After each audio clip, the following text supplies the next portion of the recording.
Birmingham police are investigating tonight after a former UPS employee shot and killed two co-workers and then turned the gun on himself. Good evening, everyone. I'm Trent Butler. I'm Sherry Jackson. The shooter is identified as 45-year-old Joe Tesney of Trussville.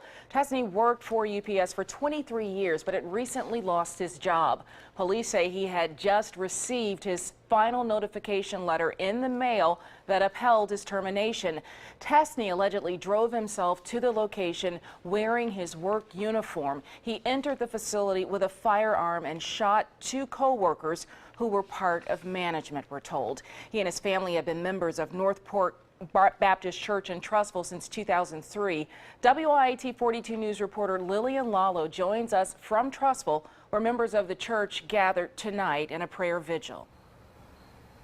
Well, Sherry and Trent, the vigil started tonight at 6 p.m., but we stayed a respectful distance away from the entrance of the church as that was happening tonight. But before the vigil started, we were able to speak with Pastor Bill Wilkes. Here's what he had to say.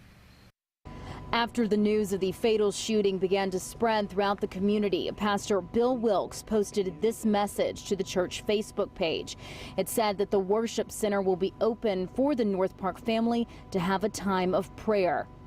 There's not really anything you can say except that we hurt. Our heart hurts with you. Our hearts are broken. We want to help carry your burden. And we're here for you. Wilkes says that Tesney taught Sunday school in the past and was involved in the weekly church services. As the sun set, the church parking lot filled with cars, all with church members seeking comfort with one another. You come together and you love each other and you cry together and you pray together. Our hearts are broken for everybody affected by this. Wilkes says that in all his years as a spiritual leader, he has never dealt with a tragedy at this magnitude before. He says you never know how bad people are hurting.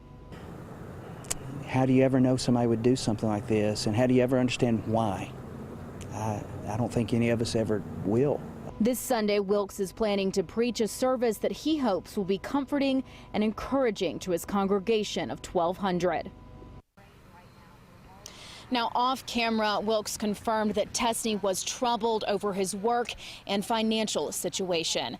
Live in Trussville, Lillian Lalo, WIAT 42 News, coverage you can count on.